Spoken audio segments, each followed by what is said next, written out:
Sud Radio, l'invité politique, Benjamin Glaise. 8h32 sur Sud Radio. Parlons vrai avec mon invité politique ce matin, Vincent Jeanbrun, député du Val-de-Marne, porte-parole du groupe Droite républicaine à l'Assemblée nationale. Vincent Jeanbrun, bonjour. Bonjour.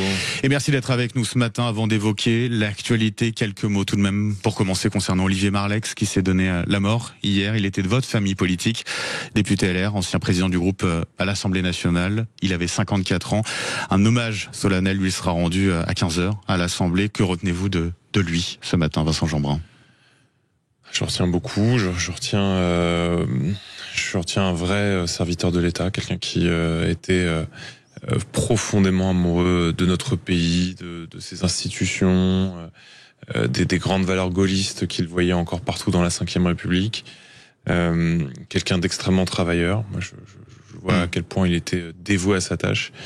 Et en même temps, quelqu'un qui était très bienveillant. Enfin, moi, je suis arrivé il y a 1 an à l'Assemblée nationale et lui qui a été ancien président de ce groupe ouvrait les bras, donnait des conseils, était vraiment très généreux. C'était mon voisin à l'Assemblée. Ouais. Donc très ému et j'ai une grande pensée pour sa famille. Et Sud Radio qui adresse également d'ailleurs toutes ses pensées à sa famille, à la famille d'Olivier Marleix, à ses proches.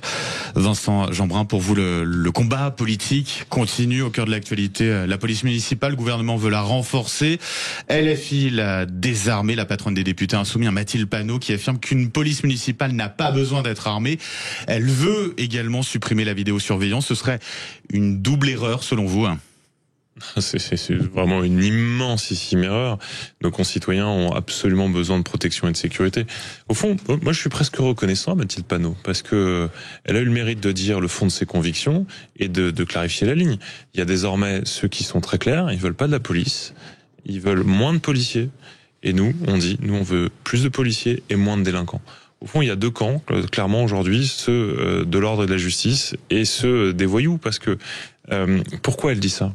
Pour envoyer des signaux, pour dire à tous ces narcotrafiquants, à tous ces délinquants du quotidien, nous, vous verrez, on vous laissera agir tranquillement. Elle met en danger les policiers municipaux en disant mais non seulement elle met en danger les policiers municipaux, mais surtout, elle met en danger ceux qu'elle prétend défendre.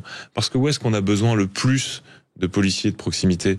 Dans les quartiers populaires, là où vous avez des habitants qui n'ont pas les moyens de se défendre par eux-mêmes, qui n'ont pas les moyens de prendre, je sais pas moi, de construire des murs autour de chez eux, des polices ou des agents de sécurité. Donc en fait, quand on aime et qu'on veut défendre les citoyens les plus modestes de ce pays, on finance une police de proximité, une police de sécurité et donc une police municipale. Ça paraît évident. 80% des polices municipales sont aujourd'hui armées. Est-ce qu'il faut aller jusqu'à rendre obligatoire l'armement pour ces policiers municipaux? Moi je suis pour qu'on incite à l'armement, mais ça doit rester une double décision individuelle. Parce que c'est très important. Moi j'ai été maire pendant 10 ans de la commune de l'Haÿ-les-Roses. Vous avez des agents de police municipaux qui sont superbes, mais qui disent « moi je veux pas assumer d'avoir une arme sur moi ». Qui sommes-nous pour les forcer? Par ailleurs, le maire est responsable de ce que font les agents de police. Et donc si à un moment donné on ne souhaite pas armer un individu, même si c'est un très bon policier municipal par ailleurs, il faut pas le faire. Donc rendre absolument obligatoire, je pense pas que ce soit le propos. En revanche, inciter à y avoir une meilleure police municipale, on peut le faire en proposant des formations de meilleure qualité, en ayant un cadre légal qui protège mieux le policier municipal. Parce que même nos policiers nationaux aujourd'hui qui eux sont armés, ils hésitent à sortir le pistolet, ils hésitent à sortir les moyens de se défendre, parce que bien souvent ils se disent mais si c'est après pour finir mis en examen ou condamné à la prison, je vais hésiter. Donc c'est d'ailleurs pour ça qu'on a pour les polices municipales toute une panoplie. Vous avez des gazeuses, des tasers. Avant de sortir l'arme létale, il y a quand même un vrai sujet. Ça veut dire je rappelle d'ailleurs que l'arme létale pour les polices municipales c'est un outil de défense, c'est un bouclier avant toute chose. Vous comprenez, c'est-à-dire les maires qui refusent aujourd'hui d'armer leur police municipale. Je pense par exemple à Éric Piolle, le maire écologiste de Grenoble. Ce n'est pas de l'inconscience?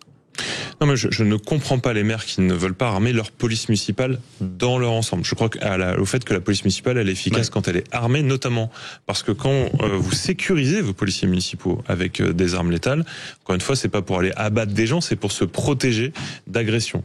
Et d'ailleurs, d'agressions de 2 types. Vous avez les chiens dangereux, Quand vous êtes au pied des tours tous les jours, le chien, il comprend pas, hein, le arrête s'il te plaît, il comprend pas le taser, il comprend pas la gazeuse. Il faut sortir l'arme létale, c'est souvent le seul moyen de se protéger. Et pareil, vous avez aujourd'hui des délinquants dans les quartiers, et chez Éric Piolle, c'est un bon exemple, où ils ont des armes lourdes, ils ont des kalachnikovs. Donc évidemment qu'il faut que la police municipale soit armée. Je vous répondais tout à l'heure sur le fait que individuellement, il ne faut pas obliger chaque policier municipal à être armé, mais bien sûr que c'est de l'inconscience. Et surtout, c'est encore une fois, c'est un mépris. Quand Mathilde Panot ou des maires comme Monsieur Piolle disent « Oh ben non, par idéologie, je vais pas mettre de caméras de vidéoprotection, je vais pas armer ma police municipale. Faut-il vraiment une police municipale ?»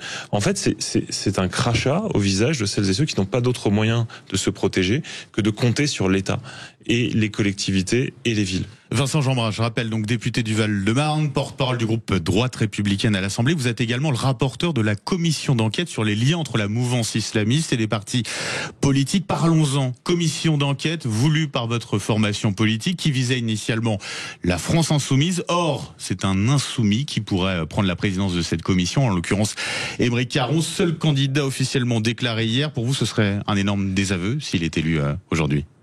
Je vais vous dire, d'abord, moi je suis très fier que autour de Laurent Wauquiez, le groupe La Droite Républicaine ait tenu bon, parce que la création de cette commission d'enquête a été semée d'embûches.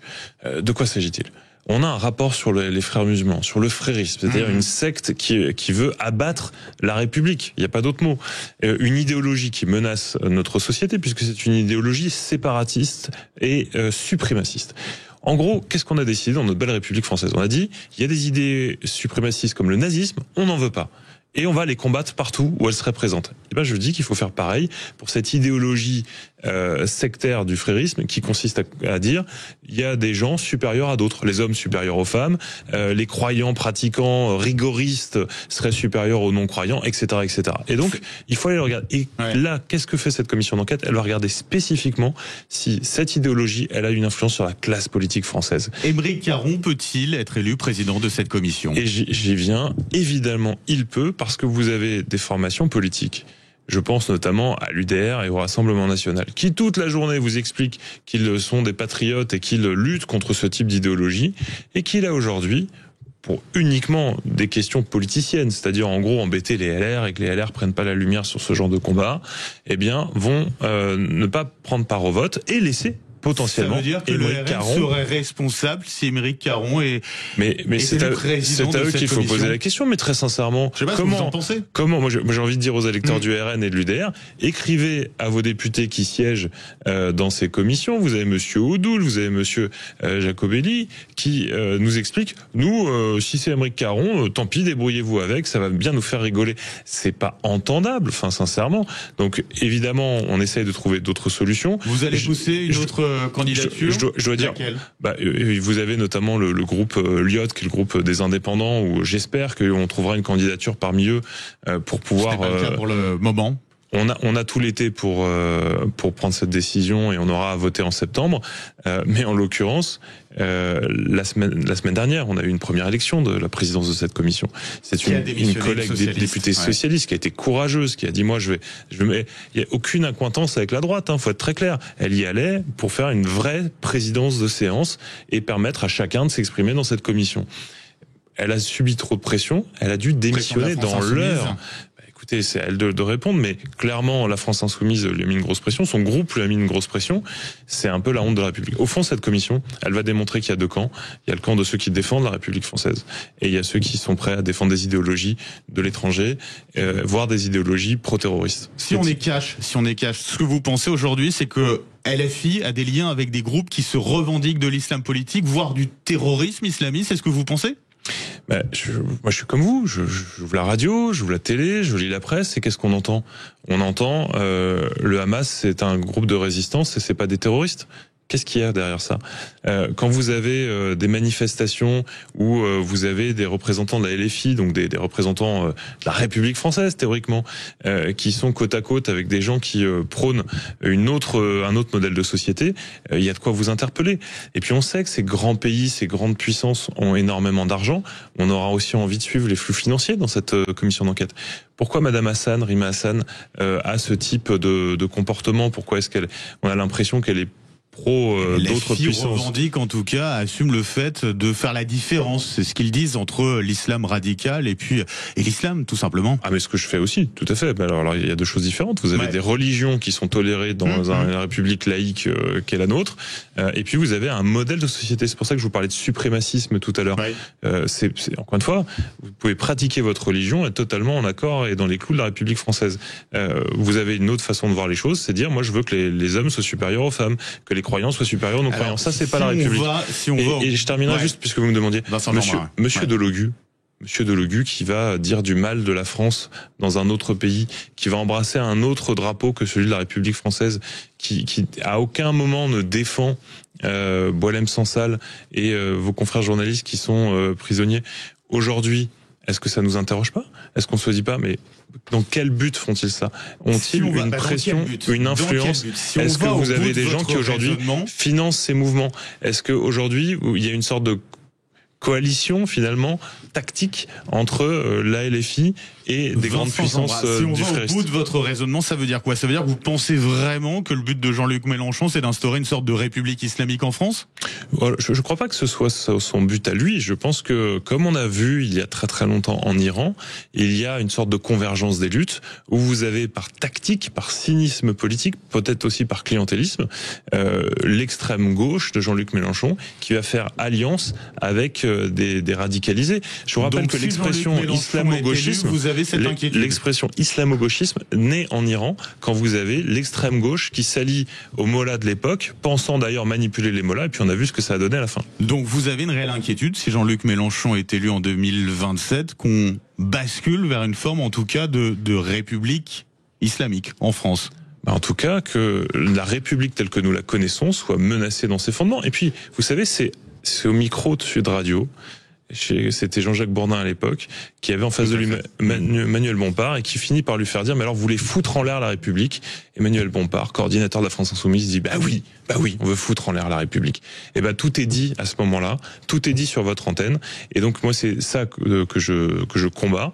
Et effectivement cette alliance de la France Insoumise et d'un courant politique, l'islamisme radical, il faut non seulement le dénoncer.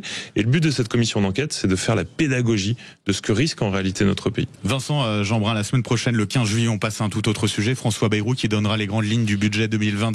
Votre président de groupe, Laurent Wauquiez, dit ligne rouge, pas de hausse d'impôts. Ça veut dire que si on a une annonce d'hausse d'impôts, vous ne voterez pas le budget, vous, votre groupe? C'est très clair. Voilà, on peut pas dire plus simple, c'est on arrête de faire les poches des Français. Voilà, on protège ceux qui travaillent. Alors que on protège ceux qui ont travaillé toute leur vie. De LR, c'est pas un peu schizophrène ça? Laurent Wauquiez et les députés de notre groupe, on ne siège pas au gouvernement, on a décidé pour la stabilité de notre pays de soutenir ce gouvernement qui n'est même pas une coalition, qui est effectivement un socle commun dans lequel on a la chance d'avoir des ministres qui viennent de vos rangs, de nos rangs, le ministre de l'Intérieur en tête, qui est désormais le président de notre formation politique. Donc on souhaite la stabilité de ce gouvernement, mais on ne la souhaite pas dans une logique où on viendrait faire les poches des Français. Donc la logique elle est très claire, il faut valoriser le travail, faire des économies, faire des économies, faire des économies. Vous pourriez aller jusqu'à voter une motion de censure contre François Bayrou? Le sujet de la censure n'est pas sur la table. Nous, on ne participera pas au soutien d'un budget. Elle va se poser. Ouais. En tout cas, le groupe, c'est très clair. Moi, je suis pas parole du groupe. Je vais vous dire, nous, on ne votera pas un budget dans lequel il y a des hausses d'impôts. Ça, c'est très clair. D'accord. Ensuite, la participation au gouvernement, c'est au président de notre formation politique et au ministre de regarder si elle fait toujours sens ou non dans l'intérêt des Français. Après, nous, on a dit dès le départ qu'on n'était pas dans une logique d'irresponsabilité comme l'a été le Rassemblement national, d'appuyer sur le bouton de la censure. Ce n'est pas notre rôle. Un mot très rapide pour conclure, Vincent Jeanbrun. Durant les émeutes de 2023, vous étiez le maire de La Île-et-Rose. Vous en avez parlé dans le Val-de-Marne. Vous avez été pris pour cible, vous et votre famille. Votre maison a été incendiée. Le maire d'Hiver Gauche de Nanterre souhaite installer une plaque commémorative en hommage à Naël. Comment vous réagissez à cela? Moi, je suis attristé de voir ça parce que je pense que on sauve notre pays en mettant en avant les héros et pas les voyous. Que Naël n'ait pas eu à mourir.